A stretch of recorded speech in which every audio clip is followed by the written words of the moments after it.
What caught me off guard was how this unassuming electric hybrid has quietly become my go-to bike, despite some clear limitations that become apparent on longer rides and steeper climbs. Frame and build quality.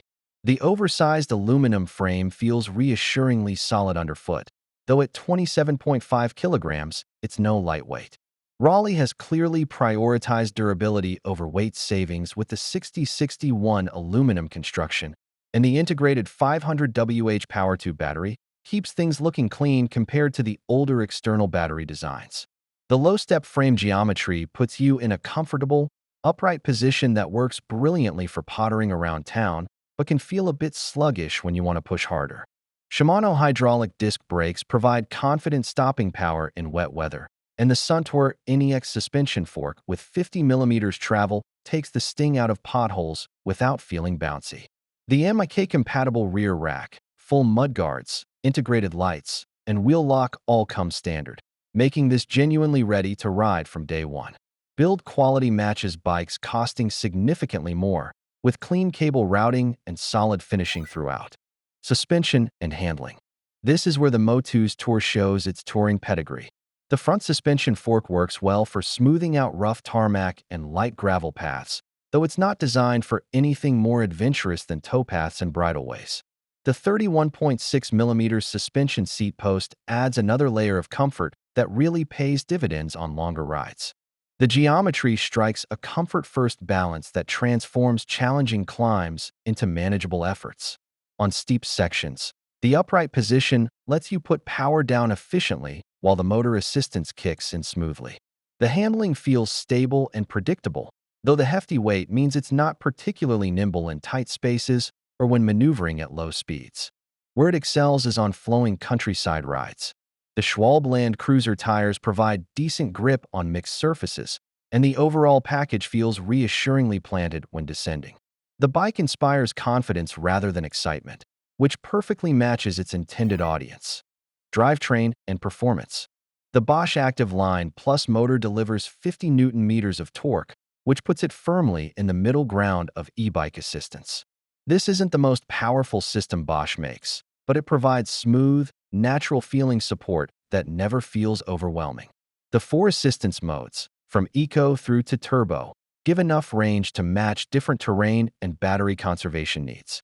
On my typical 12-mile loop that includes several decent climbs, the motor performs admirably in Tour mode. It's not going to rocket you up 20% gradients like more powerful systems, but it makes reasonable hills feel flat and turns proper climbs into manageable efforts. The integration with the 8-speed Shimano Altis derailleur works well, though you do need to plan your gear changes on steep climbs since the motor can't completely compensate for poor gear selection. The 500 WAU battery provides genuine 50-mile range in mixed conditions, though expect closer to 35 miles if you're using higher assistance modes or tackling serious hills. The Intuvia display is clear and informative, showing remaining range, current speed, and assistance level without being overly complex. Limitations and trade-offs. The weight is this bike's biggest limitation. At 27.5 kilograms, carrying it upstairs or loading it onto a car rack becomes a proper workout. The motor assistance only works up to 15.5 miles per hour, and beyond that, you're pedaling a very heavy bike. This makes it less suitable for riders who want to maintain higher speeds or mix motor-assisted and unassisted riding. Riders coming from cars who expect effortless hill climbing might find themselves wanting more torque on the steepest local climbs. The suspension fork, while comfortable, adds weight and complexity without being sophisticated enough for anything beyond light off-road use. Hub gear models add reliability and weather protection but reduce the gear range compared to derailleur options, which can be limiting on varied terrain. Final verdict. Buy this bike if you want a comfortable, reliable, and fully equipped commuter that takes the effort out of everyday cycling without compromising on build quality. It's perfect for riders who prioritize comfort and practicality over performance, particularly those replacing car journeys or looking for a stress-free way to extend their cycling range. Skip this if you need something lighter for storage constraints, want aggressive performance, or regularly tackle seriously steep terrain where more motor torque would make a meaningful difference. The Motus Tour does exactly what it promises, but it's honest about its limitations rather than trying to be everything to everyone. What surprised me most was how city bike it feels in terms of comfort, yet how much I pushed its limits. There were moments where I expected more, but also moments where it pleasantly exceeded my expectations. Frame and build quality. From the start, the frame feels sturdy and well-welded, with clean hydroformed aluminum tubes and internal routing that help the bike avoid knocking cables when off-road. In comparison to other commuters, the Kemen Mid 40 feels more robust, less flex in the downtube area, more confidence under load. That said, it's not a heavyweight frame. You can sense a little flex under really hard pedaling pushes, but nothing that bothers in normal riding. The parts spec is modest but cohesive. The center front fork is basic but acceptable for smoothing small bumps. The build quality feels thoughtful overall rather than flashy, which I prefer. Less chance of cosmetic failures over time. Suspension and handling. On the trail, the 100mm front suspension softens chatter and small roots well. In city patches of cobbles or broken asphalt, it does its job quietly. But when I took it onto rougher gravel uphill sections, I noticed it bottoms sooner than I'd like under heavier loads. In one climb through a forest track with loose stones, I had to back off a bit because the travel felt used up. It's adequate for light trails, but doesn't replace a real mountain bike fork. Geometry matters. With a head angle of about 66.5 to 67 degrees in the medium size, the bike leans toward a stable, confidence-oriented ride at speed. On descents, I felt stable, not twitchy, a slight trade-off of agility, but intentional. During a fast descent on a broken gravel road, the steering felt composed even when I hit a pothole mid-turn. However, in tight switchbacks, I found the long wheelbase and upright handling made it a bit sluggish to flick. If you're used to full suspension trail bikes, you'll notice the lack of rear suspension in very technical sections. For urban to light adventure rides, though, the handling strikes a practical middle ground. Drivetrain and performance. Because this is a 10-speed DORA setup with an 11 to 42 or 11 to 43 cassette, low gearing is decent for moderate climbs, though I occasionally wished for an extra 11 to 46 or 11 to 50 in steeper terrain. On flats and descents, the shifting is crisp and predictable. I experienced zero drop chains or missed shifts during my test period.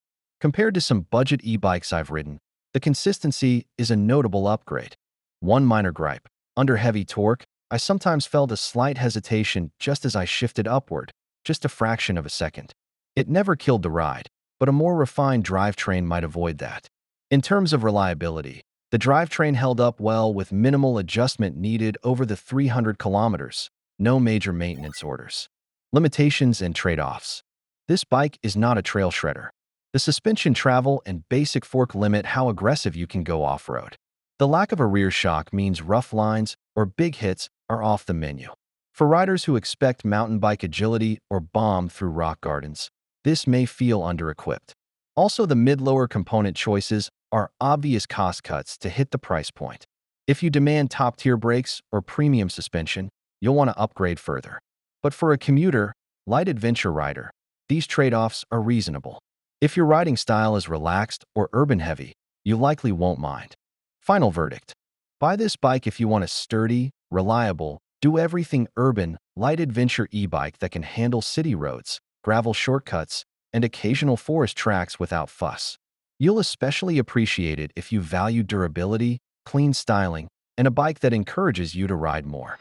Skip this if you are planning to push into steep mountain trails or want full suspension performance. The Kemen Mid 40 isn't built for hardcore trail shredding. It's not perfect everywhere, but it rarely left me wishing I'd stayed home. When I first swung a leg over it, I wasn't expecting much beyond a practical cargo hauler. But what surprised me was how fun it is to ride, even loaded down. I've tested e-bikes that feel like small mopeds, but the Boost feels like a proper bike, one that rewards smooth pedaling and confident handling. It's not a featherweight or a rocket, but it's steady, sure-footed, and far more capable than its utilitarian look might suggest.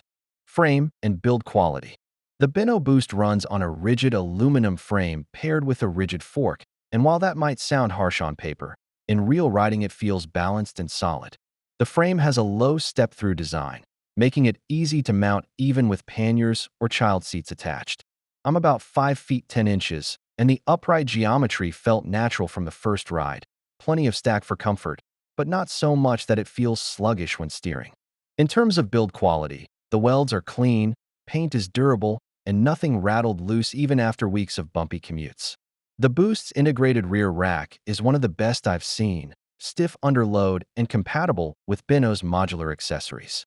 Compared to other utility e-bikes around this price, like the Tern HSD or Orbea Combi E5, the Boost feels more refined in frame stiffness and load handling. It's built to carry real weight, and you can feel that backbone every time you hit uneven pavement. Suspension and handling. Since there's no suspension fork, I was worried about comfort on rougher roads. But the long wheelbase, 2.6-inch tires, and stable geometry smooth things out more than I expected. I ran the Schwalbe Supermoto X tires around 40 psi, and that setup took the edge off most cracks and curbs. On city streets full of potholes, it never felt twitchy or nervous. The Boost's handling is what really stands out. Despite the cargo focus, it doesn't feel like a bus.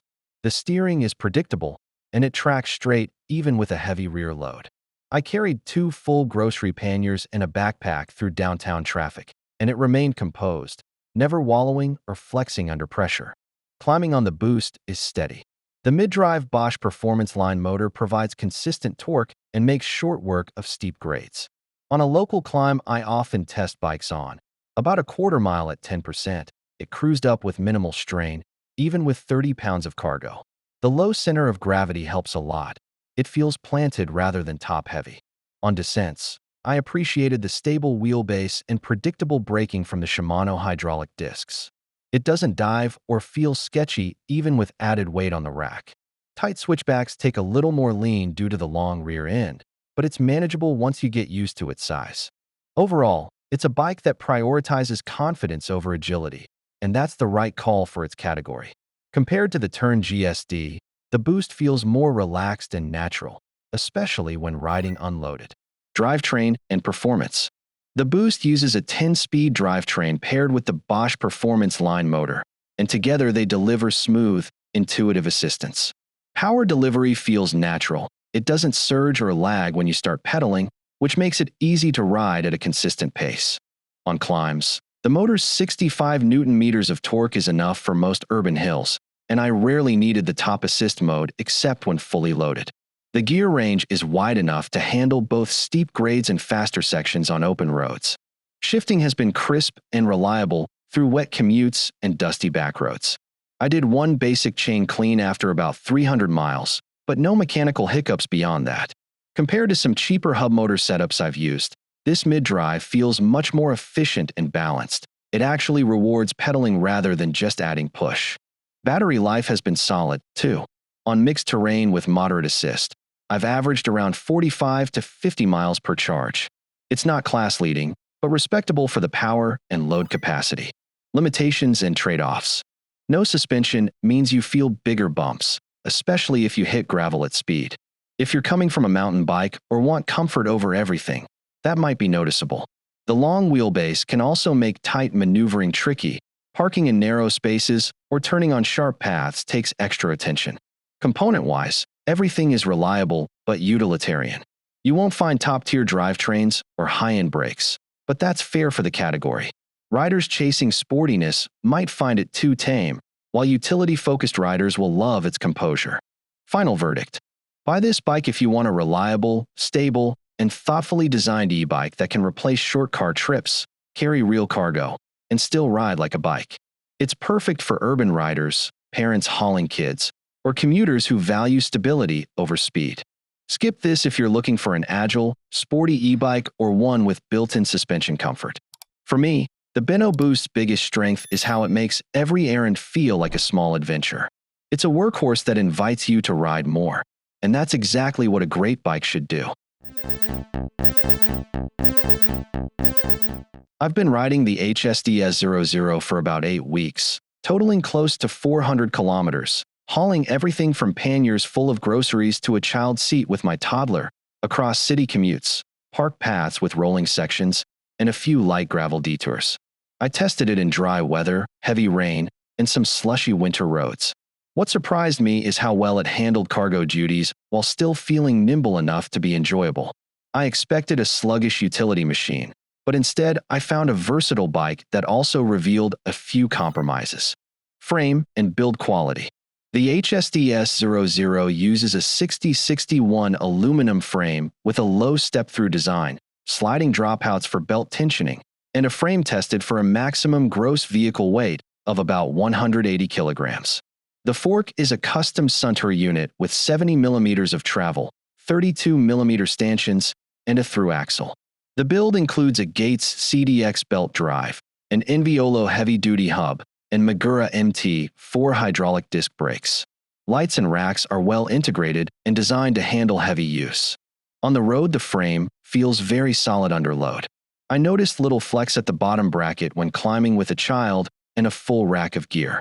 The handling remains stable with cargo, thanks to the low center of gravity. When riding without load, the bike feels lighter and easier to move around than many longtail cargo bikes. The welds are clean, alignment looks excellent, and the belt drive setup makes it feel premium. Compared with other compact cargo options in this price range, the HSD feels more refined and purpose-built rather than adapted from a commuter frame. Suspension and handling. This is where real-world riding shows the strengths and weaknesses of the HSD. On steep city climbs around 8 to 12% grade, especially when carrying extra weight, the Bosch Performance motor's 75 Nm of torque really comes through. The motor keeps you spinning in the right range, even with groceries or a passenger. The fork takes the sting out of potholes or broken pavement on the way up, but beyond moderate hits you still feel the hardtail nature of the bike. On descents over cobblestones and broken tarmac, the front fork soaks up chatter, but with no rear suspension in the back and transmits plenty of bumps through the rack and saddle. Over roots or loose gravel at higher speed, I noticed some bouncing at the rear, which made steering less precise if the front will also hit a big irregularity. Cornering when heavily loaded feels steady and predictable, but not agile. The wheelbase and weight make it more of a deliberate handler than a quick steering play bike. In everyday city riding, the HSD is far more manageable than I expected. The Andrus adjustable stem allows you to set up a comfortable upright position, and the swept handlebar gives good leverage in traffic. The step-through design makes getting on and off easy, which matters when carrying a child or heavy bags. On wet and slippery surfaces, the hydraulic discs give confidence, although you do need to plan braking slightly earlier than on a lighter bike. The Schwalbe Big Bend tires grip well and help take the sting out of vibrations, though they are slower rolling than narrower commuter tires. Overall, handling is excellent for its intended use. It shines on city streets, bike lanes, and mixed urban paths. It is less suited for fast technical descents or single track. The geometry favors stability, and that is the right call for this type of bike. Drivetrain and performance. The Enviolo heavy-duty hub combined with the Gates CDX belt drive is one of the highlights. Shifting with the twist shifter is smooth, even at a standstill, and it eliminates the constant chain maintenance that derailleur systems require. After 400 kilometers in mixed conditions including mud and rain, all I had to do was rinse the belt. No derailleur adjustments, no noise, no fuss. The Bosch Performance Line motor and 545 watt-hour battery gave me between 50 and 90 kilometers per charge depending on load, terrain, and assist level. With a child on the back and assist set to high, I was on the lower end. With lighter loads in eco mode, I reached close to the upper end. The motor ran quietly and never overheated, and the Bosch Smart System electronics felt solid and easy to use. The Kayak's 300 display is bright and well laid out. Compared with derailleur-based systems on similar utility bikes, the Enviolo and belt setup sacrifices a bit of efficiency and range of gearing, but makes up for it in simplicity and reliability. For steep, extended climbs, a derailleur might offer more fine-tuning, but for daily cargo, riding the belt and hub system felt like the better choice. Limitations and trade-offs. The first limitation is weight. At around 28 kilograms before adding racks and cargo, the HSD is not easy to lift. If you need to carry your bike upstairs or into vehicles regularly, this is a real drawback. The lack of rear suspension also means rough roads can be tiring on longer rides, especially when descending. Handling in tight spaces is less agile, and you will feel that if you ride a lot of narrow, twisty paths. Finally, the price is high, and while the components justify it, riders who mainly want simple commuting may find better value in less premium models. The NVOLO shifting is smooth, but not as crisp as a well-tuned derailleur if you need quick changes. Final verdict. Buy this bike if you want a compact cargo machine that can haul real loads, carry a child with confidence, and still feel stable in traffic. It is especially appealing if you value a low-maintenance drivetrain and premium build quality, and if you prefer stability and comfort over speed and agility. Skip this bike if your riding involves lots of off-road, steep technical terrain, or if you need something light enough to carry often. It also may not be the best fit if your budget is tight and your cargo needs are minimal. The HSD S00 is not perfect, but it made me want to ride more.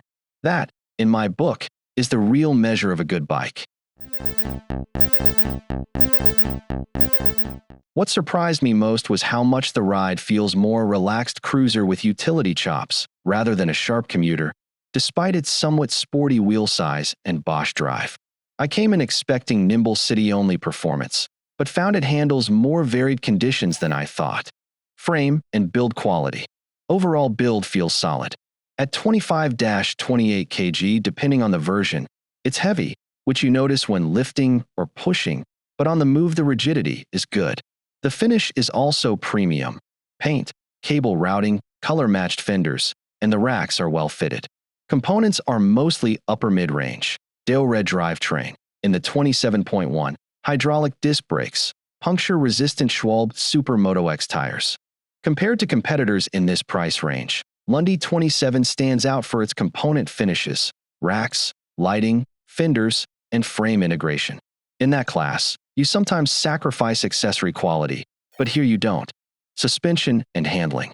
On smooth city tarmac, it's very comfortable. On rough cobbles or badly patched roads, you feel the vibration, but the seat post does a decent job smoothing things out. It never feels harsh like a rigid mountain bike, but don't expect full suspension plushness. In terms of handling, geometry is built for stability rather than super quick responsiveness. The wheelbase is relatively long, reach moderate. You ride fairly upright, which is great for visibility, comfort, and low-fatigue city riding. The Schwalbe Super Moto X 2.4-inch tires supply a lot of volume, which helps grip, confidence in corners, and smooth over small obstacles. Climbing steep ramps. The bike performs respectably. The Bosch Active Line Plus motor gives enough grunt for city hills or moderate inclines. But it is heavy, so above very steep or prolonged climbs you notice the weight. The motor works hard, and assist modes get used heavily. On flatter or gently rolling terrain it's serene, almost effortless when using eco or tour modes. For descending, especially when loaded, the frame remains composed, though again the lack of suspension front means you need good tires and careful handling over rough stuff. Drivetrain and performance. Power delivery from the motor is quiet, more refined than some of the more aggressive cargo bike-style Bosch motors. Assist modes. Eco gives enough help to make commuting effortless if you can accept slower hill sections. Turbo gives strong push, but battery drains quickly in that mode if you push often. Braking. The hydraulic discs feel reliable, modulation is good, though under wet or muddy conditions initial bite is a bit soft. Again, not a mountain bike stop, but certainly acceptable for this class. Limitations and trade-offs. Here are where the Lundi 27 doesn't quite hit perfection. The weight is substantial, so anything that involves lifting, stairs, loading on a rack, etc., is a chore. Lighting. Fixed front light limits beam direction, and visibility in very dark rural roads is less than optimal. Single frame size with limited handlebar adjustability means fit could be less ideal for very short or very tall riders. Reach adjustments limited. Cost. Because of the strong component spec and accessories included, the price is at the upper end of city e-bikes. Some buyers might prefer spending less and accepting fewer extras, or more if wanting serious performance. Final verdict. Buy this bike if you want a premium, comfortable, low-maintenance urban e-bike that has excellent build, useful utility, rack, lights, fenders built in, and you ride mostly city, bike paths, occasional mild gravel or forest tracks. If you value comfort, good component quality, and don't mind carrying a heavier frame, this bike will reward you. Skip this if you regularly ride aggressive off-road terrain, need suspension components, fork for serious bumps, or expect long mountain-grade climbs, and want either more torque or a much lighter bike. Also skip if your budget is tight and you don't need all the accessories. There are cheaper alternatives if you strip down requirements. At the end of the day, I found the Lundi 27 made me want to ride more. The kind of bike that shows up shining at the end of a ride, not just specs on paper. Better to have a real bike that gets used than one with flashy numbers sitting in the garage. I've been riding this for over 200 kilometers, commutes through tight lanes, riverfront paths, and bumpy cobblestone backroads, over 2 weeks. Despite expectations of compromise from a folding e-bike, the G4i surprised me. It folds fast yet delivers ride quality closer to a full-size commuter. But that tiny cockpit display and limited gears did hound me uphill. Frame and build quality. Right out of the gate, the Gocycle G4i feels meticulous in design. Its blended frame of aluminum, carbon fiber, and magnesium gives it both lightness and a rigid, premium feel.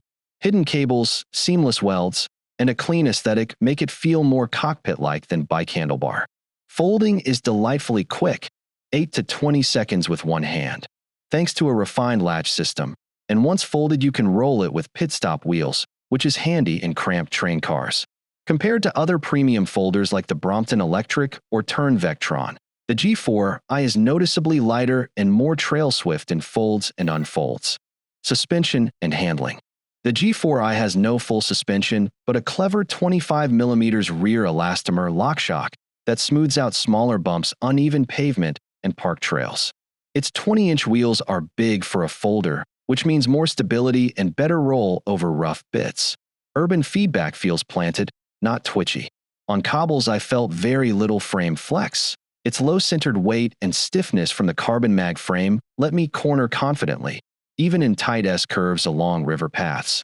That said, the short wheelbase means it's still more nimble than a full-size bike, which I like for weaving through traffic, but heavier riders might feel movement off balance if pushing hard. Climbing technical steeps, I found the lack of higher gears limited cadence flexibility, but the big wheels helped maintain traction when power kicked in. Drivetrain and performance. The drivetrain is a fully enclosed Shimano Nexus 3-speed hub, clean drive, which was a joy for maintenance-free riding. I never got greasy, and shifting at a stop was smooth. Motor-wise, the G4 drive front hub delivers smooth, rapid assist, with the throttle and pedal assist working almost instantaneously. Felt more like a torque-sensored mid-drive, less like a laggy hub. On a mixed dirt climb, the assist kept me easily in control, even when switching from eco to on-demand mode. I clocked about 60 kilometers, almost equals 37 mi, on a charge using moderate assist, while aggressive mode dropped me closer to 50 kilometers, still respectable, but well under the claimed 80 kilometers to 50 miles. Shifts were reliable, and braking, hydraulic discs both ends, felt powerful and confidence-inspiring even in drizzle. Limitations and trade-offs. However, the G4i is no silver bullet. The 3-speed hub might be fine for urban flats, but it leaves you spinning too hard or too easy on steep climbs. Extra gearing would help heavy or hill-ridden riders. The battery and range are modest given the price. Mid-40s km real-world range felt more typical. The cockpit's LED display is stylish but small and tough to read in bright sunlight, and relying on your smartphone for detailed info introduces app crash or pairing frustration. Final verdict. Buy this bike if you want a lightweight, elegantly designed folding e-bike that delivers real ride quality, intuitive folding, and low maintenance for daily urban riding or mixed modal commutes. It's especially suited to riders who prize style, portability, and that fold fast and ride instantly feel. Skip this if you need long-range touring, aggressive climbing gearing, or a beefier display that's visible without your phone. Riders on steep hills or longer journeys might prefer something with a larger battery and more gear range. At the end of the day, a bike that makes you want to ride more beats one with better specs that just collects dust. Going into Greyp T5.2, I expected more of a high-tech commuter with off-road flair, but the bike surprised me. It feels more capable on mixed terrain than I thought, though it definitely has its quirks. What stood out most wasn't just the motor or the flashy tech features, but how the whole package handled long rides with varied terrain, frame, and build quality. The T5.2 runs on an alloy frame with clean, modern lines. It feels solid without being overly stiff, which is important on longer rides when road buzz or trail chatter can wear you down.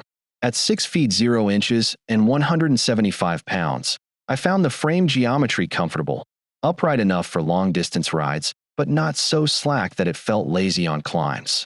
The integrated tech, like the display and built-in sensors, is impressive, but what really matters on the trail is how the bike holds up under pressure. Compared to similarly priced trekking or YMTB hybrids like the specialized Turbo Vado or Trek All-Amp Plus, the Greyp frame doesn't feel as refined in weld finish, but it makes up for that with smart integration and a sense of durability. The rear rack mounts and fender compatibility also make it more versatile than pure trail bikes. Suspension and handling. The Greyp T5.2 runs a suspension fork with moderate travel, and while it's not a full suspension rig, it does a decent job of soaking up gravel chatter and small roots.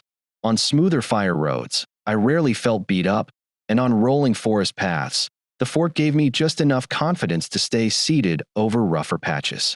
That said, once I hit rock gardens or sharper technical descents, the limitations were clear. The fork started to feel overwhelmed, and the geometry didn't give the same planted feel you'd get from something like a Trek Rail or Orbea Rise. Where the bike shines is in stability. The slightly longer wheelbase and balanced weight distribution make it predictable on descents. I rode a steep downhill gravel section after a rainstorm, and while the tires were sliding a bit, the frame tracked straight and didn't feel twitchy. Cornering on packed dirt was also surprisingly good. The upright position made it easy to shift weight and keep traction. Climbing is where the bike feels unique. The motor assistance combined with geometry makes seated climbing comfortable, though on really steep technical climbs, the front end can feel a little light. Compared to a pure commuter, it's night and day better on climbs and trails, but against proper trail YMTBs, it's more middle ground. Drivetrain and performance. The Greyp T5.2 uses a Shimano drivetrain paired with a mid-drive motor. On long road rides, I found the gear range more than enough. It never left me spinning out on flats or grinding on climbs. Shifting under load was smooth most of the time, though on a couple of steep gravel climbs I had to back off the pedal pressure slightly to avoid a clunky shift. That's not unusual for Shimano e-bike drivetrains, but worth noting if you're used to the snappy feel of SRAM setups on mountain bikes. The motor support feels natural. On eco mode, it just smooths out the ride and makes longer commutes less tiring.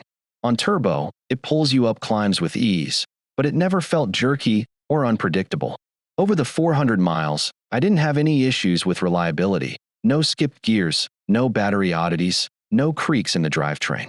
I've had bikes in this range where the shifting went sloppy after a month, but the T5.2 held up well. Compared to similar hybrids, the Greyp's drivetrain feels robust, though not quite as sharp as higher-end systems you'll find on more trail-oriented YMTBs. Limitations and trade-offs. This isn't the bike for hardcore downhill riders or people who want to tackle technical enduro trails. The suspension fork is limited, and aggressive riders will quickly find its limits. At this price point, some components feel a step below what competitors like Specialized or Trek spec on their e-trekking bikes.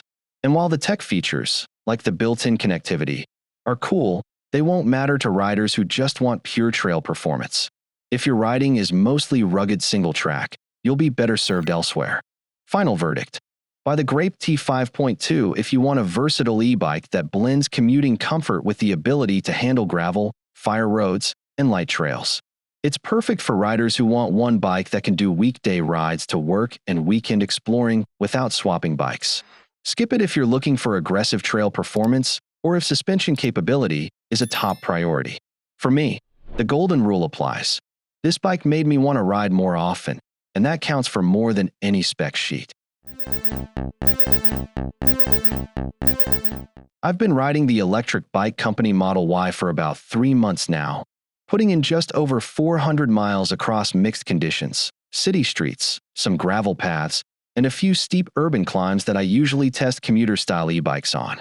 At first, I thought it would be a laid-back cruiser that's best for flat boardwalks, but I ended up being surprised by how it handled longer commutes and tougher inclines. It's not a perfect bike, and it definitely has a riding personality that won't be for everyone, but there's more to it than the classic cruiser look suggests. Frame and build quality. The Model Y's frame is clearly designed with comfort and accessibility in mind. The step-through design is one of the lowest I've tried, which makes it great for hopping on and off in city traffic. I'm 5 feet 8 inches, and I never felt stretched or cramped, which isn't always the case on cruiser-style e-bikes. The welds look solid, and nothing rattled loose over months of riding.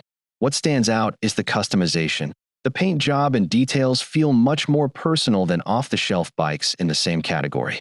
That said, this bike is on the heavier side, and while the frame feels sturdy, it's not as stiff under hard cornering compared to commuter bikes like the specialized Turbo Como or Trek Verve Plus. It's built for comfort first, and that comes through every mile. Suspension and handling. The Model Y doesn't come with front suspension by default, so most of the comfort relies on its geometry, upright riding position, and the balloon-style tires. On smooth city pavement, that combo works well. You sit tall, visibility is excellent, and the wide handlebars give a sense of control that newer riders will appreciate. But once I took it on rougher gravel and cracked urban roads, the lack of suspension started to show. You feel the chatter through your arms and shoulders, especially on longer rides. Handling-wise, it's stable rather than agile. The long wheelbase makes it predictable, almost to the point of being lazy when weaving through tight traffic. Compared to commuter e-bikes with more aggressive geometry, the Model Y feels slower to respond. On the flip side, that stability makes it very confidence-inspiring on descents. I took it down a steep winding road in my area, and while it wasn't nimble, I never felt twitchy or unsafe. The upright geometry and wide bars really help keep balance under control. One point worth mentioning, the 26-inch wheels with fat tires roll smoothly and add a cushion over smaller bumps. They don't fully replace suspension, but for the type of rider this bike targets, it's a reasonable compromise. If you mostly ride in smooth coastal cities, you probably won't miss suspension at all. If your commute involves a lot of broken pavement, you'll want to consider adding the optional suspension fork upgrade. Drivetrain and performance. The drivetrain on my test model was a 7-speed setup paired with a rear hub motor. The pedal assist is smooth, but it's very much tuned toward relaxed riding. On flat roads, cruising at 15 to 18 miles per hour felt natural. Once you start climbing, though, you notice the weight of the bike. On a 10% grade climb near my house, I had to rely heavily on throttle to avoid grinding in the lowest gear. The hub motor does the job, but it's not as natural feeling as mid-drive systems you'd find on pricier commuter e-bikes. Shifting performance was fine, basic Shimano components that never slipped during my test period. The gear range works for casual riding, though you'll spin out quickly if you try to pedal past 20 miles per hour. Compared to other bikes in this class, the drivetrain is very much good enough, but not exceptional. Where it really shines is reliability. I rode it in light rain, over gritty roads, and through a couple of dusty trails. Aside from wiping the chain and keeping it lubed, I never had to touch anything. No missed shifts, no skipped gears, and no weird noises from the motor hub. For a bike that's clearly aimed at simplicity, that's a win. Limitations and trade-offs. This isn't a bike for aggressive riders or anyone chasing speed. The weight is noticeable when climbing, and the lack of suspension limits comfort on rougher terrain. The handling is steady but not playful, so if you're looking for a commuter that feels quick and responsive, there are better options. Also, the price point puts it against bikes with more advanced drivetrains and suspension options. What you're paying for here is style, customization, and simplicity, not cutting-edge tech. Final verdict. Buy the Model Y if you want a comfortable, stylish cruiser that makes everyday rides feel easy and approachable. It's especially suited for casual city riding, boardwalk cruising, or short commutes where comfort and looks matter more than outright performance. Skip this bike if your rides involve a lot of steep climbs, rough terrain, or if you prefer a nimble, responsive commuter that feels sporty. At the end of the day, the Model Y made me want to take it out for errands and evening spins just because it was fun and stress-free. That's the mark of a good bike, even with its limitations. I've been riding the RadRunner 2 for just over 250 miles now, across city streets, gravel paths, and some surprisingly steep neighborhood hills. What struck me first is how different it feels from a typical commuter e-bike. It's marketed as a utility bike, and yes, it can haul groceries or a passenger, but what really surprised me is how fun it feels to ride once you push it beyond that cargo bike label. I went in expecting a slow, heavy machine. What I found instead was something much more versatile, though with a few quirks worth talking about. Frame and build quality. The frame on the RadRunner 2 is a low-step design with a chunky, almost moped-like presence. At 74 pounds, it's heavy, but the build quality feels solid and confidence-inspiring. I'm 6 feet tall, and even though the bike only comes in one size, the adjustable seat post and swept-back handlebars gave me a comfortable riding position. Compared to other utility e-bikes around this price, the welds and finish look durable, though not refined in the way you'd see on premium European cargo bikes. The integrated rear rack is the standout, sturdy enough to carry a passenger or big panniers. Component choices are functional rather than flashy. Mechanical disc brakes, basic contact points, and a single-speed drivetrain. It's clear Rad kept things simple to keep costs down, and while nothing screams high-end, it all feels built to handle abuse. Suspension and handling. Here's where the RadRunner 2 shows its character. There's no front suspension fork. It's a rigid steel fork paired with fat 20 by 3.3-inch tires. At first I thought this would mean a harsh ride, but the big volume tires, when run at lower pressures, I kept them around 25 psi, soak up cracks, potholes, and gravel chatter surprisingly well. On smooth bike paths, the bike cruises effortlessly, and the upright geometry gives you great visibility in traffic. Handling is stable, not quick. The short wheelbase and smaller wheels make it feel nimble at slow speeds, which is helpful when weaving through pedestrians or maneuvering in tight parking areas. But at higher speeds, especially above 20 miles per hour on downhills, the steering feels a bit twitchy compared to full-size commuter bikes. On one descent near my local trailhead, I had to stay very light on the bars to avoid oversteering.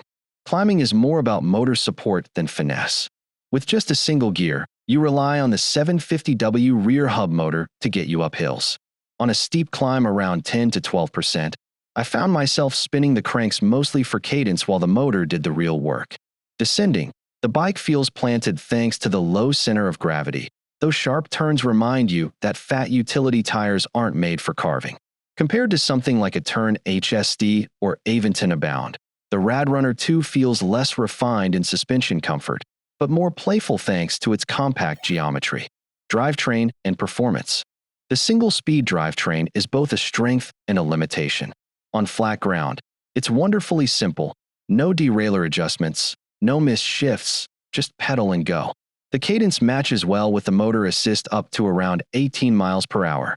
Beyond that, you'll spin out, meaning the motor is carrying you rather than you contributing much. On climbs, the single gear would be brutal without motor support, but with assist levels set right, it's manageable. The 750W hub motor provides plenty of torque for urban starts, stop-and-go traffic, and carrying cargo. In my testing, it handled a loaded rear rack with about 40 pounds of groceries without struggling. The throttle is a great backup when you don't want to pedal at all, though it does drain the 672Wh battery faster. I averaged around 30 to 35 miles per charge with mixed riding, which is fair for a bike this heavy. Maintenance during my testing was minimal, tightening the chain once and adjusting the mechanical brakes after some squeal. Compared to mid-drive cargo bikes, you lose some natural pedaling feel, but gain simplicity and reliability. For the price, it's a reasonable trade-off. Limitations and trade-offs. This isn't a lightweight commuter. At 74 pounds, carrying it upstairs is a non-starter. The single-speed drivetrain limits how much you can contribute on varied terrain, especially if you like to spin at higher speeds. Mechanical disc brakes, while adequate, require more hand strength on long descents compared to hydraulic setups. And while the fat tires help with comfort, they add rolling resistance, so pedaling without assist feels sluggish. Riders used to high-end e-bikes may find the RadRunner 2 feels a bit budget in finishing details, but that's the reality at this price point. Final verdict. Buy the RadRunner 2 if you want a sturdy, versatile utility e-bike for city errands, carrying cargo, or giving a friend a ride. It's playful for its size, surprisingly comfortable thanks to big tires, and offers good motor power for urban hills. Skip it if you're looking for a lightweight commuter, want the efficiency of multiple gears, or need refined handling at higher speeds. When I first saw the specialized Levo SL Expert Carbon, I was struck by how much it looked like a regular mountain bike. If you didn't know better, you wouldn't guess there was a motor and battery hidden inside. It has that clean, stealthy look, which I really like. The weight was the second thing I noticed. It feels lighter than most EMTBS I've tried before, which made it easier to handle even before I started riding. The price did make me pause. It's definitely on the high end, and I had to think about whether the performance would justify the cost. But from the first few rides, I started to see why people are willing to pay for it. Riding feel and motor assistance. On the trail, the Levo SL doesn't have the heavy, overpowered feel that some electric mountain bikes do. The motor feels very natural. It's not going to yank you up a steep climb with brute force, but it gives a smooth, consistent push that feels like an extension of my own pedaling. Climbing technical sections felt controlled. I could keep traction without the bike surging ahead. On steep, loose climbs, though, I did notice the motor isn't as strong as bigger, heavier EMTBS. If you expect to blast up with minimal effort, you might find it lacking in torque. For me, I actually enjoyed still having to work a bit. It made the ride feel more like a real workout. The motor is quiet, which is a big plus. I could hear my tires in the wind instead of a loud electric whine. There's also no drag when pedaling with the motor off, so if the battery runs low, it's not a chore to pedal home. Handling and suspension. The bike feels well balanced, and the low center of gravity helps it corner smoothly. I noticed this most when descending. It feels planted and confident, even on loose or rocky sections. The Fox suspension works really well straight out of the box, and it's easy to adjust without tools.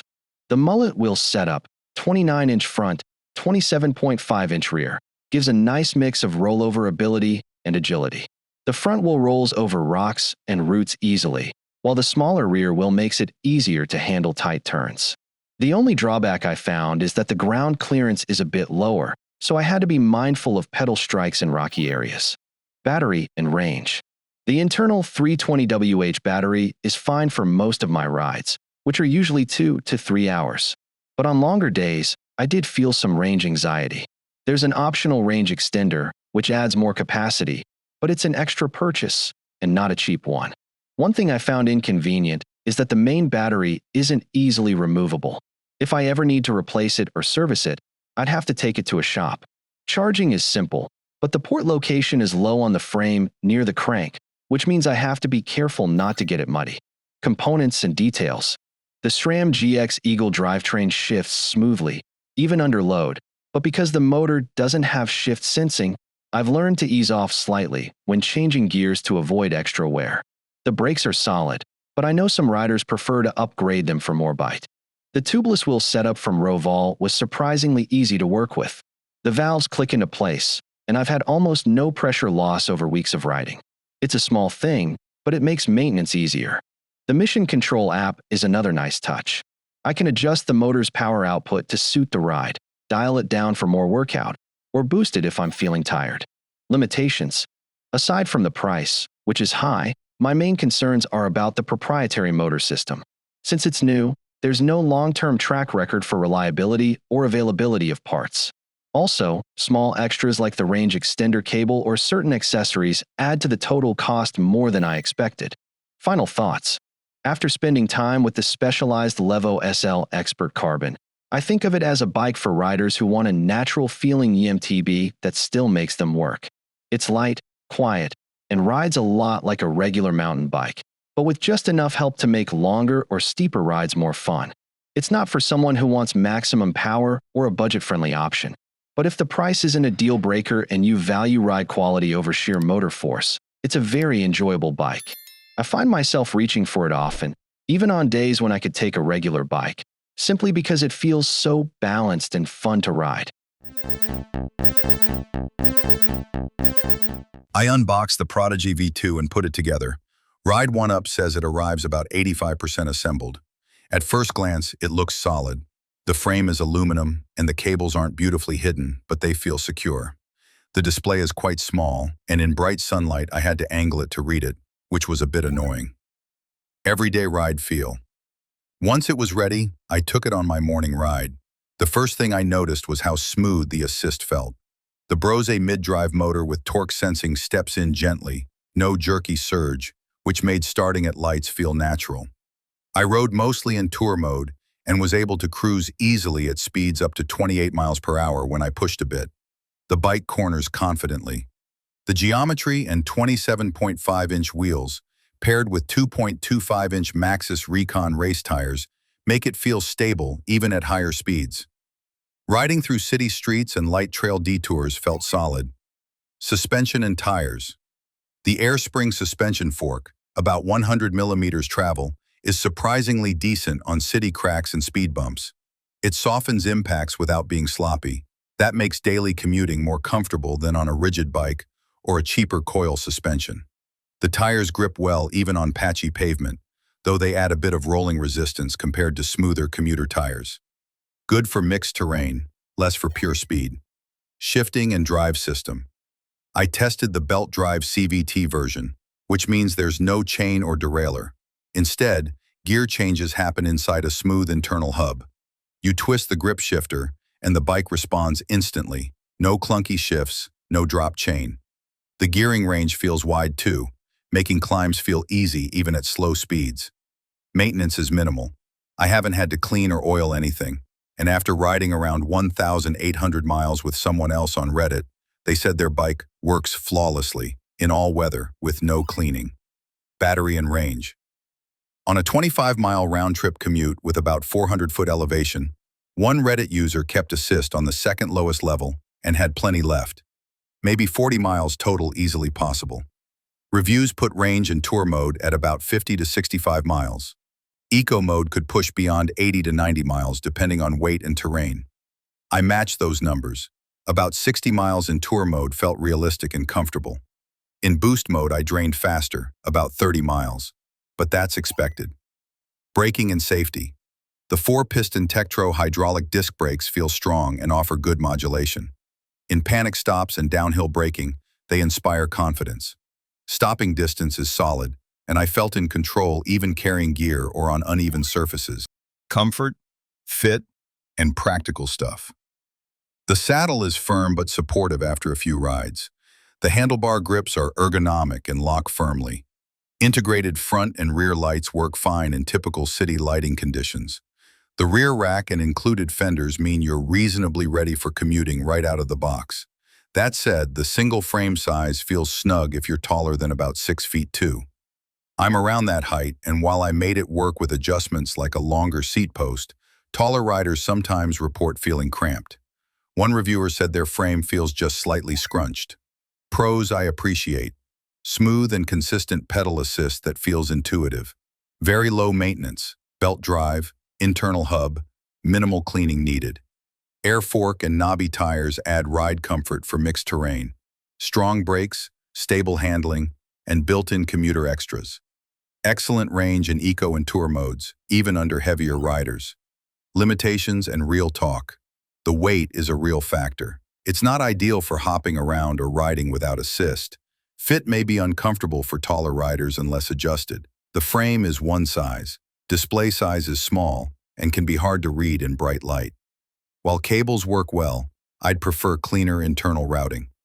Tires are versatile but slightly slower rolling on pavement. Final thoughts. All in all, I've found the Prodigy V2 to be a satisfying daily rider. It doesn't feel like a bargain basement model. It has strong components like the Brose motor, Enviolo CVT, air fork, hydraulic brakes, and even good tires and saddle. All parts I'd expect on bikes costing thousands more. If you want an e-commuter that rides smooth, requires little upkeep, and offers good range and comfort, this is a great pick. Just keep in mind its heft, the fit limitations, and the compact display. That's my honest experience.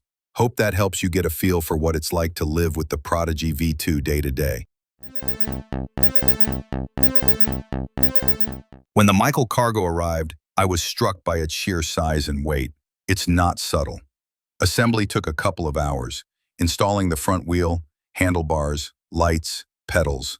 Instructions were clear, though if you're not handy, a professional tune-up is worth considering. The paint job was clean, and everything felt solid, but it definitely feels built for purpose, not showroom sleek. It's heavy, around 33-36 kg, and if you add a second battery, even more. Maneuvering it in tight spaces requires some planning. Comfort and everyday use. Riding the Mycle Cargo is surprisingly intuitive. You sit tall, upright, and though long at about 1.87 meters, it steers nimbly. Those chunky 20 inches wide CST tires absorb bumps nicely. The saddle is cushy, and handlebars are easy to reach. Even my partner at 6'2" found it comfortable after a bit of adjustment. There's no suspension, which means rough roads can get a bit jarring. But for everyday urban rides or canal paths, it handles well enough. The large tires take the edge off. Carrying cargo. This is what it's made for. The rear deck and optional running boards felt sturdy under groceries, equipment, the kids.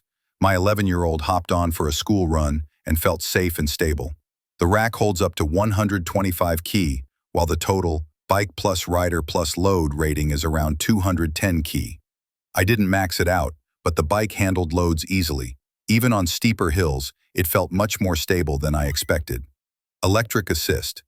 The Mycle Cargo packs a 250-watt rear hub motor, delivering about 65 Newton-meters torque, with 3 or 5 power modes, depending on model. It climbs hills with ease, hills that'd have me walking on a non-electric bike. There is a slight delay when starting from a stop. You need to pedal one crank before full assist kicks in. It's not ideal if you frequently stop and start with a heavy load. Battery-wise, the 60-kilometer version suits daily errands. Choosing 2 batteries bumps range up to around 120 kilometers, handy for longer rides or days out. Charging takes roughly 5 hours via a standard plug. Cold weather will reduce range noticeably, so plan accordingly. Brakes and gears. Earlier models used mechanical disc brakes, but newer ones come with Tektro hydraulic discs. They stop confidently, even when loaded. That upgrade makes a real difference in ride confidence. It has a Shimano Altus 7-speed drivetrain, reliable and responsive, even with heavy cargo. The shifting stays smooth, aiding control on hills. Controls are simple. A basic LCD display, now standard, shows speed, distance, battery, assist level. No GPS or fancy connectivity, but it's easy to read at a glance. Real-world benefits. Cost, coming in around £2,299, £2,799 for the long-range version. It's significantly cheaper than premium cargo bikes that can hit £5,000 plus. Eco-friendly trips. It replaced several car runs for me, school drop-offs, shopping, errands.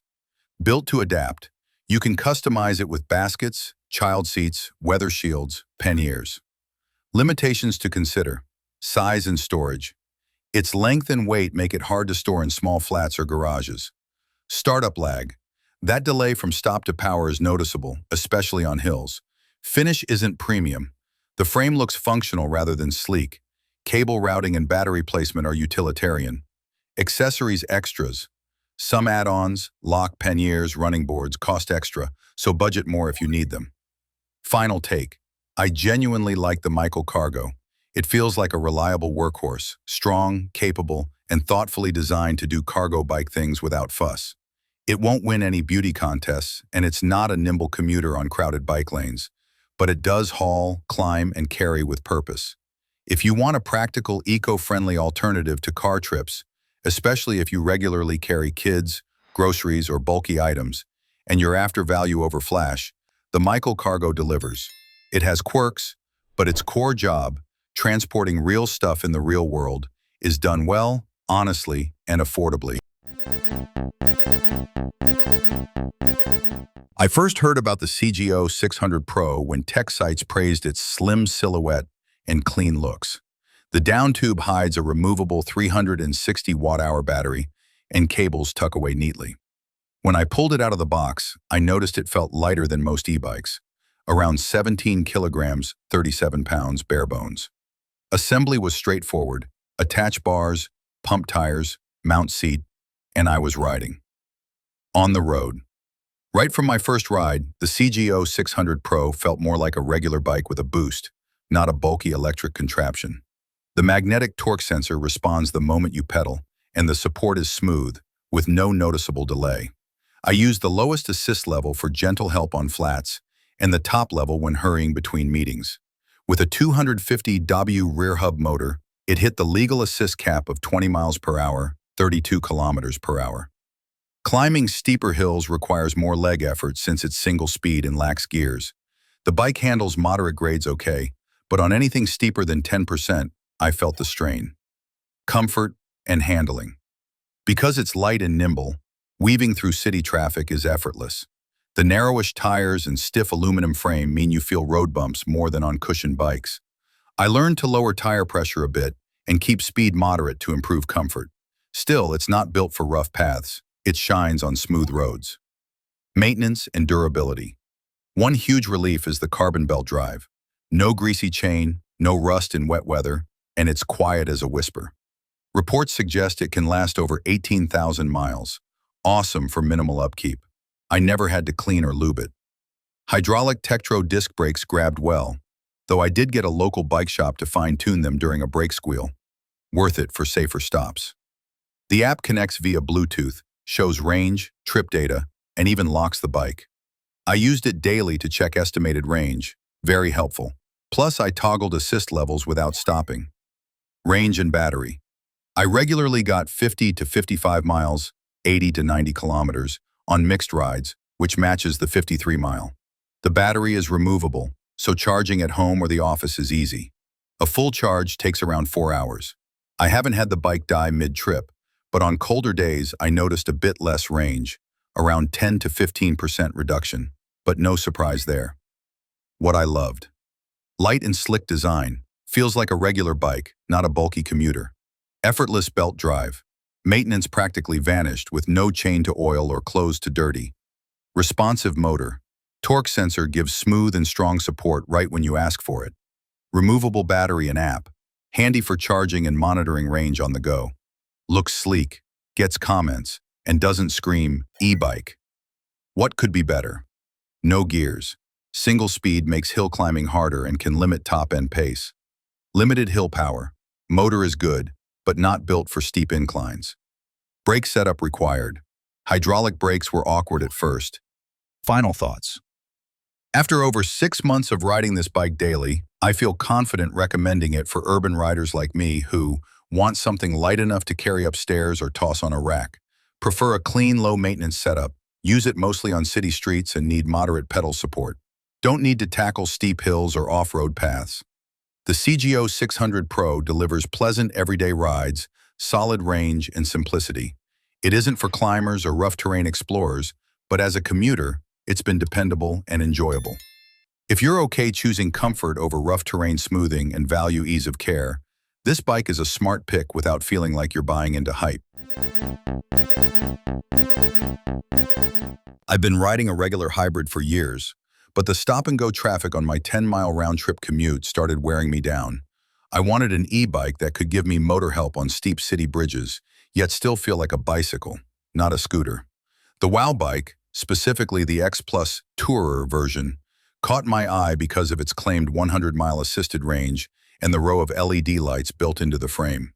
Those two features promised fewer charging sessions and better nighttime visibility, so I took the plunge last spring. First impressions on the road. The first thing I noticed was the weight. At roughly 27 kilograms, about 60 pounds, the bike feels heavy the moment you lift it off its kickstand. Rolling it out of my apartment lobby is fine, but carrying it up, even a short flight of steps, is a workout I never asked for. Once you're moving, though, that heft fades. The cadence-based motor assistance comes on smoothly, and staying below the 20 miles per hour cutoff keeps the power flowing without drama. I quickly learned to spin the pedals a bit faster on hills instead of mashing, which makes the ride feel natural rather than jerky. Living with it day to day. Battery life has been the headline feature. My commute plus 2 grocery runs, about 65 miles total, still leaves the battery at roughly 45%. I charge only twice a week using the faster 6-hour supercharger brick. The standard charger would take a full night. The pack slides out of the down tube after you unlock 2 chunky steel latches. They're fiddly with gloves on, but the upside is security. The same mechanism arms a built-in motion alarm and activates GPS tracking, so I finally worry less about cafe stops. The lighting package feels over-engineered in the best way. When I power the bike on, 2 bright red strips in the rear stays illuminate automatically, and the side panels under the battery glow with the WAU logo. Indicators on the bar let me flash amber turn signals, handy in heavy traffic where arm gestures get lost. I do wish WAU had included a front turn signal to complete the loop, but drivers still seem to notice the rear lights. At night, the setup draws curious looks and, more importantly, gives me confidence that I'm visible from the sides. The color LCD shows speed, assist level, and remaining miles in numbers big enough to glance at without squinting. In direct sunlight, the screen washes out a bit, so I've started relying on the battery percentage rather than the range estimate when the sky is bright. The handlebar controls are basic membrane buttons. They work, yet they're positioned so close to the grip that I sometimes trigger the horn instead of a power change. What I love. True long-range riding. Even after a 40-mile Saturday ride into the suburbs, I still have juice for errands. I no longer carry a charger in my backpack. All-in-one visibility, integrated brake lights and indicators mean no extra clip-on lights to recharge or forget. Security baked in. The alarm is loud enough to turn heads, and GPS tracking gives real peace of mind. Upright geometry. The single-size frame fits my 5'9" height well and keeps my back relaxed on longer rides. Where it falls short. Weight. Carrying 60 pounds upstairs or onto a train platform is a non-starter. This is a ground floor bike, period. Long charge on the slow brick. If you don't buy the supercharger, a full refill takes about 12 hours. Fit limitations. Friends under 5'5" struggle to get both feet down, while riders over 6'2" say the bar feels low. Stock saddle. After 3 weeks, I swapped it for a softer perch. The original felt like a plank on rough pavement. App lag. The companion smartphone app sometimes takes a minute to wake the GPS, so real-time tracking isn't always real-time. Final thoughts. After 6 months, the WAU bike has become my default transport for everything inside a 30-mile radius.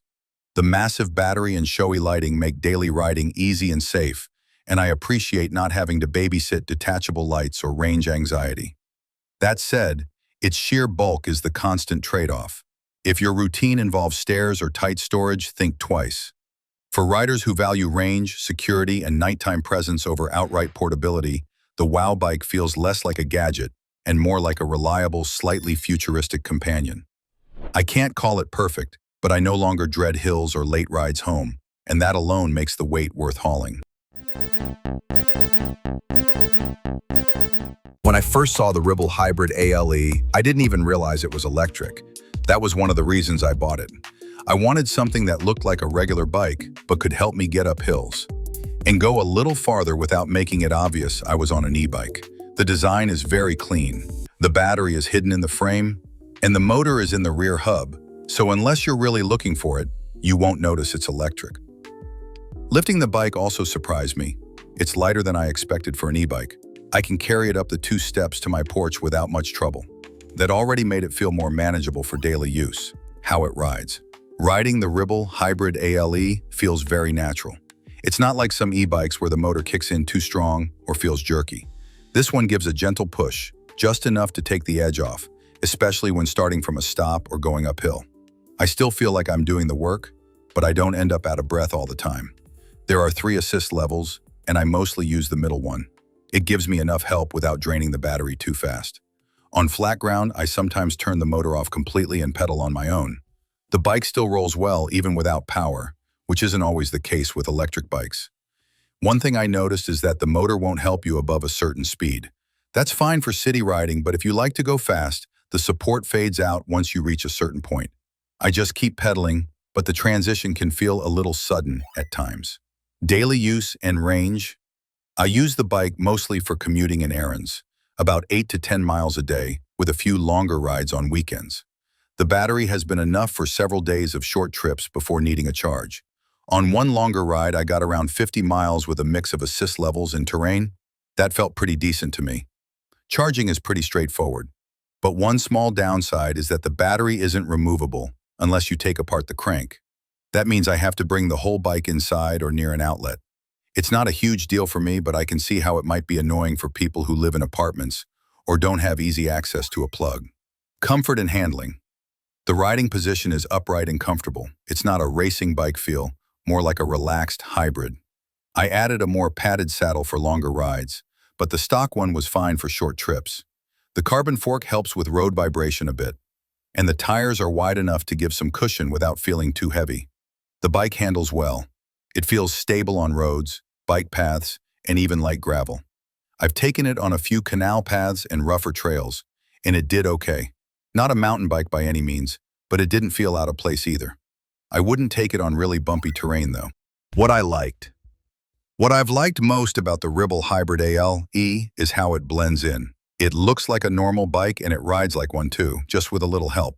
It's quiet, smooth, and doesn't make a big show of being electric. I also really like how light it is compared to other e-bikes I've tried. The build quality feels solid, the gears shift well, and the brakes have been reliable even in the rain. I also went with the version that comes with a rack and mud guards, and both have held up nicely. What could be better? If I had to point out a few downsides, I'd say the main one is the charging situation. Not having a removable battery can be limiting depending on your setup at home. Also, while the assist is smooth, it's not the most powerful out there. If you need something that gives a strong push up really steep hills, this might not be enough for you. The companion app is okay, but I didn't find myself using it much. Some features cost extra, like offline maps, which felt a bit annoying. I mostly just ride and use the button on the top tube to change assist levels. Final thoughts. Overall, the Ribble Hybrid 8IL/E has fit into my daily life better than I expected. It doesn't feel like I'm riding a gadget. It just feels like a good bike that happens to help me when I need it. It's not perfect, but the balance of weight, looks, and smooth support has made it one of my favorite bikes to ride. If you're looking for an e-bike that doesn't try too hard to look electric and just works quietly in the background, this one is worth considering. When I first saw the Cowboy Cruiser, I was impressed by how clean and minimal it looked. There aren't a lot of visible wires or buttons, it just looks like a regular stylish bike. That design made a good first impression. The frame has a smooth matte finish, and the integrated lights look neat and modern. I like that it didn't scream e-bike, but once I started riding it, I could definitely feel the electric help. The setup process wasn't too hard, but it was very app-dependent. You need the Cowboy app on your phone to unlock and ride the bike, and it connects over Bluetooth. That part worked okay for me, though I can see how it could be annoying if your phone is dead or the app acts up. Still, once everything was connected, I was excited to take it out for a ride. Riding around the city. The first thing I noticed on the road was how natural the pedal assistance felt. It doesn't jerk forward or push you too hard. The motor kicks in gently and increases power smoothly as you pedal. It really feels like you're just having a strong day on the bike rather than being powered. This made it ideal for my daily rides around the city. Hills that used to leave me breathless were suddenly manageable. I still had to pedal, but it felt like the bike was giving me a helping hand. There's only one gear, which at first I thought might be limiting, but the motor support made it a non-issue for urban riding. I wouldn't want to take it up a mountain trail, but for flat to moderately hilly city streets, it's excellent. One thing I appreciated was how quiet the bike is. The motor hums gently, and there's no chain rattle since it uses a belt drive. That also means less maintenance, which is great for someone like me who doesn't want to deal with greasy parts. What I like most. The best part about the Cowboy Cruiser for me is the ride quality. It feels stable, smooth, and comfortable.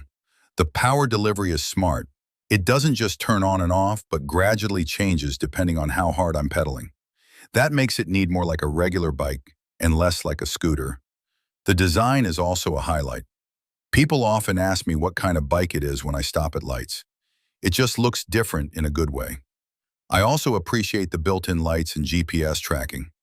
There's a theft alert feature through the app, which is reassuring when I lock the bike up in public. Also, the app sends maintenance reminders and lets me check battery health, ride statistics, and bike location. When it works smoothly, it's a really helpful tool. What's been frustrating? Unfortunately, not everything has been smooth. While the bike itself is well made, the customer service behind it has been a real weak point. I've read many stories and had my own experience where response times from Cowboy were very slow. Once, I had a small issue with the rear light and it took me weeks to get a reply, and even longer to get the part. Also, delivery timelines seem to be all over the place.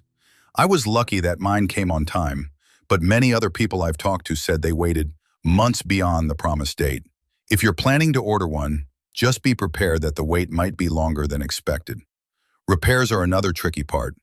Cowboy doesn't have a big service network, so when something goes wrong, you either need to wait for Cowboy to send a tech, which can take a while, or find a local bike shop that understands e-bikes and is willing to work on it. In my area, that's not easy. Some shops won't even touch it because it's too high-tech. Battery life and maintenance.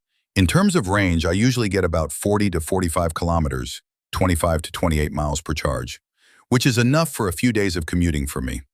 I never got close to the advertised 70 kilometers, but I ride with full assistance most of the time, so that makes sense. The battery is removable, which is useful if you don't want to carry the whole bike upstairs to charge it. Maintenance-wise, there's not much I've had to do so far, but from what I hear, brake maintenance becomes a regular task after the first year, and spare parts aren't easy to get quickly. So while the bike doesn't require a lot early on, if something breaks, be ready for delays. Final thoughts. I've really enjoyed riding the Cowboy Cruiser. It's smooth, quiet, and helps me get around the city faster and with less effort. The styling is modern, and it draws positive attention. For short to medium city commutes, it fits perfectly into my routine, but it's not a perfect experience. The weak customer service, parts delays, and lack of a strong repair network are real downsides. If you're lucky and don't run into problems, you'll probably love it. But if something does go wrong, you might be in for a frustrating time. I still ride mine almost daily, and so far, I've been fortunate. If you're considering it, I'd say weigh the quality of the ride against the possible service issues. It's a great bike, but it's attached to a company that still seems to be figuring things out. When I first brought the bike home, I noticed how light it felt. Definitely under 20 kills, even though it's full carbon. First spin around the block and I thought, wow, this is nimble. That 14.9 kills carbon frame, for the LTD version, really cuts down on heft and gave me confidence from the get-go. Riding feel and handling. The SL 1.2 mid-drive motor is a quiet, smooth helper. No janky surging, just seamless support when I pedal. It's got enough torque, about 50 Nm, to get me through medium hills without huffing and puffing. Personally, I liked riding in trail mode. It gives me a workout while still making uphill and crosswind riding comfortable. It handles like a regular bike, sharp, intuitive. The slacker head tube plus wide 47mm tires help it grip corners and feel planted. Whether darting through city streets or winding on park paths, I felt in control. Comfort and road smoothing.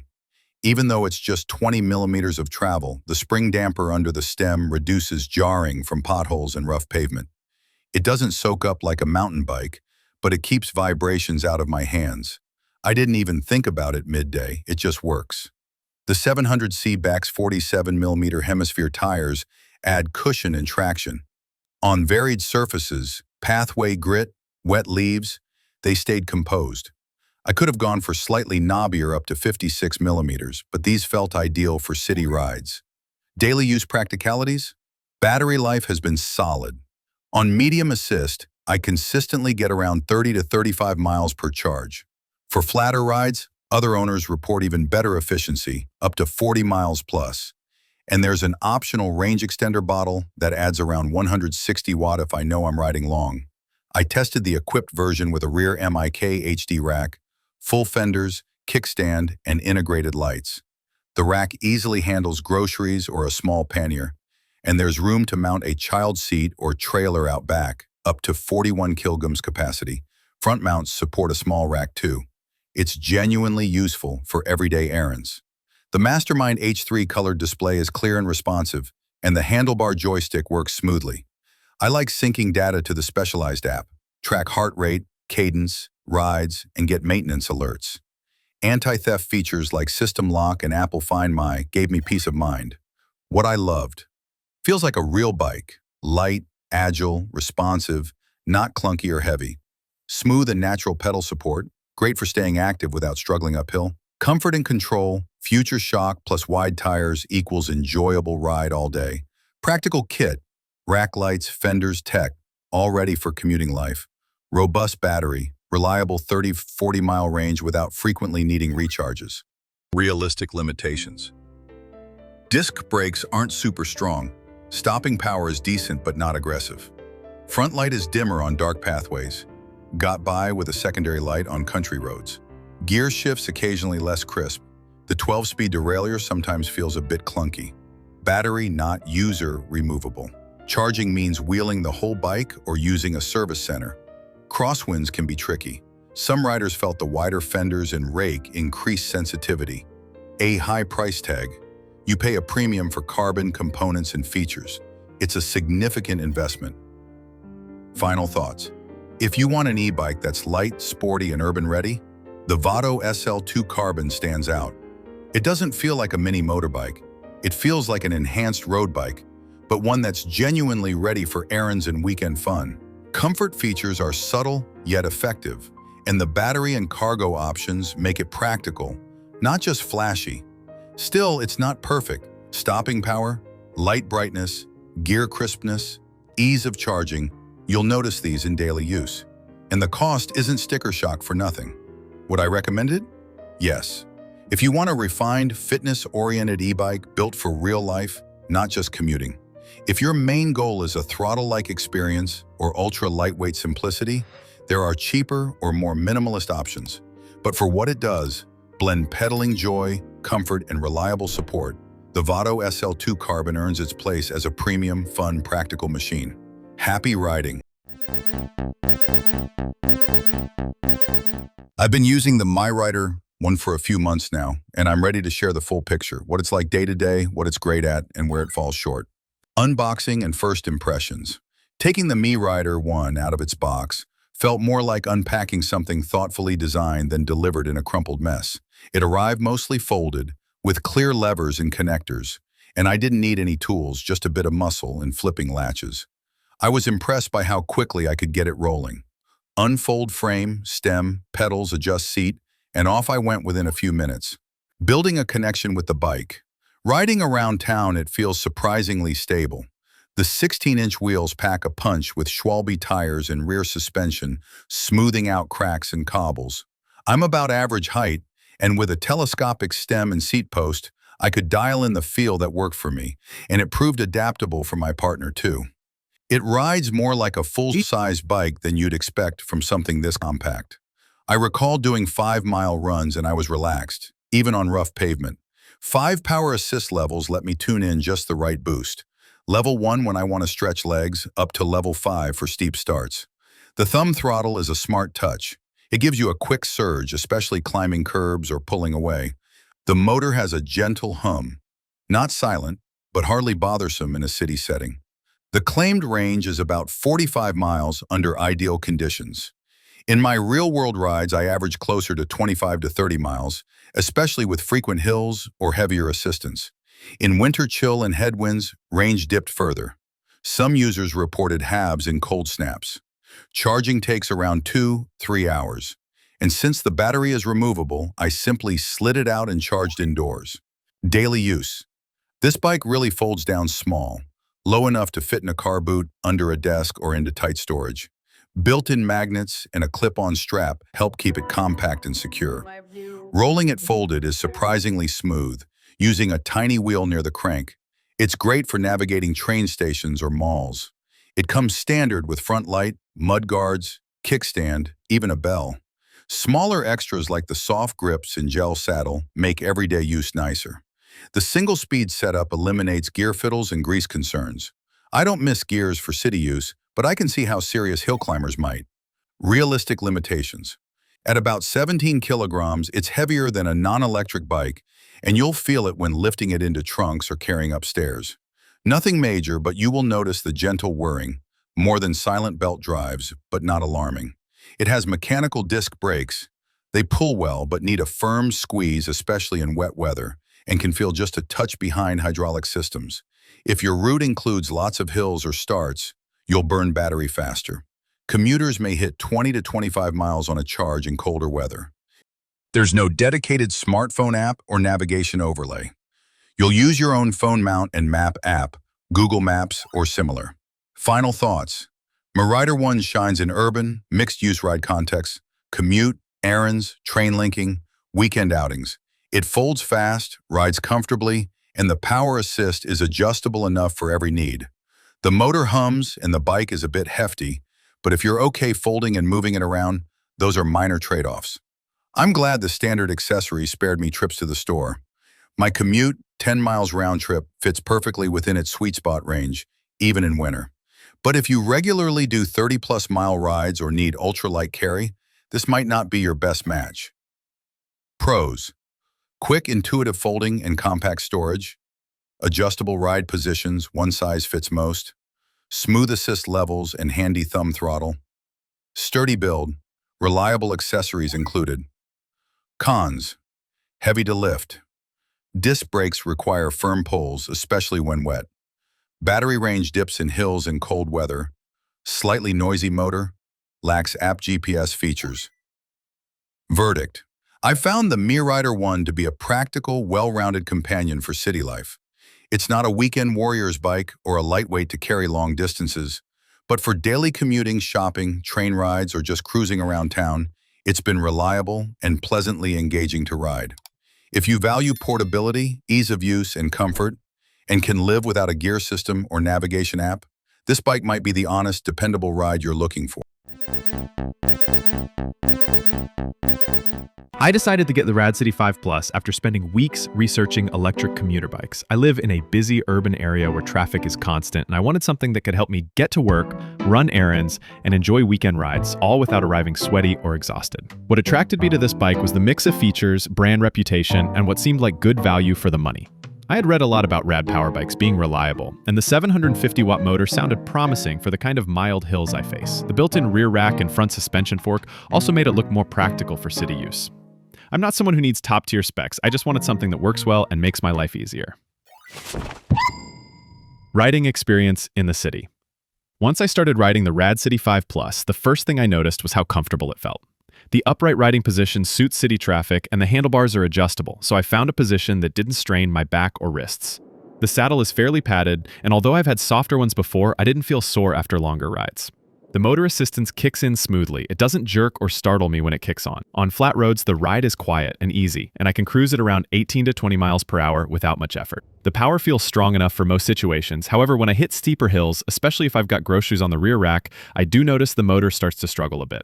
It's not that it can't handle it, it just takes a bit longer and doesn't feel as powerful as I expected from a 750-watt motor. That said, I still get up those hills without having to walk the bike.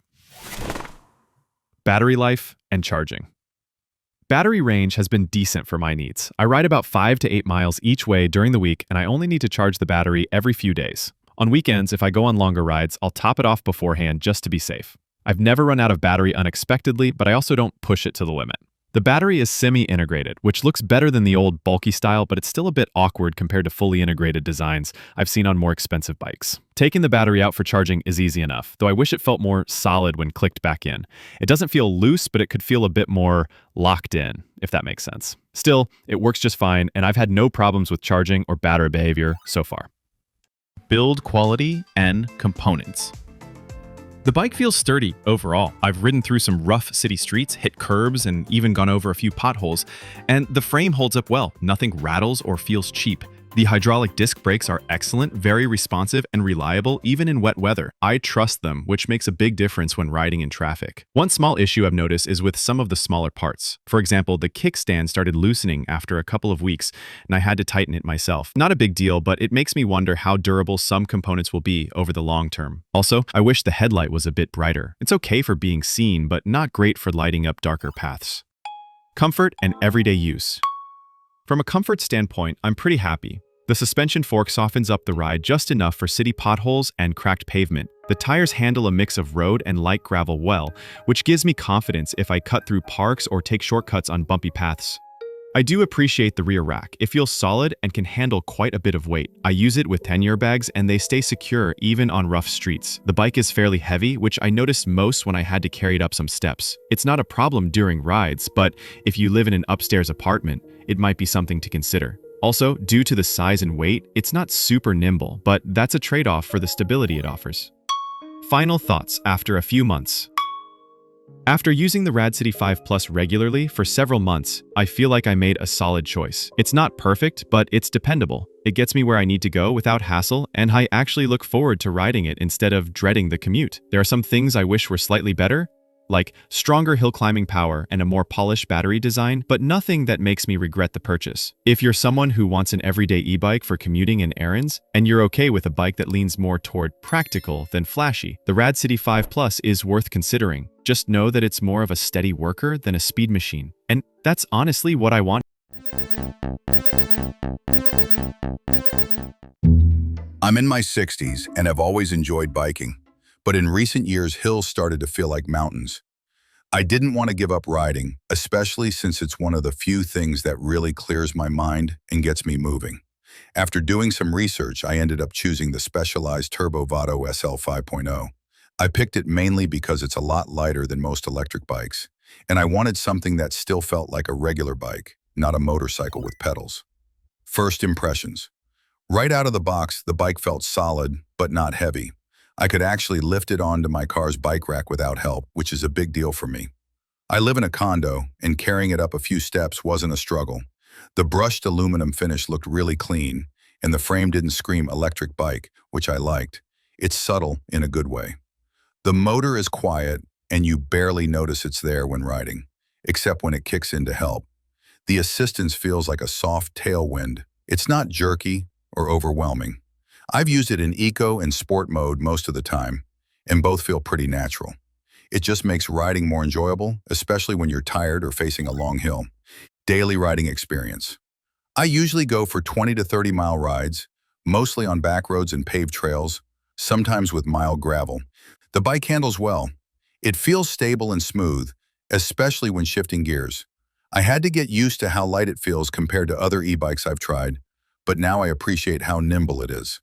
When I'm not using the motor, it still rolls easily. I've even turned the assist off for whole stretches when I'm feeling strong or just want to save battery. Climbing hills is much easier now.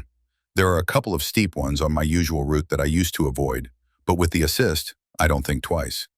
That said, I wouldn't say it powers you up the hill like some more powerful e-bikes might. It helps, but you still have to pedal and do your part. I'm okay with that. It still feels like a workout, just not a painful one.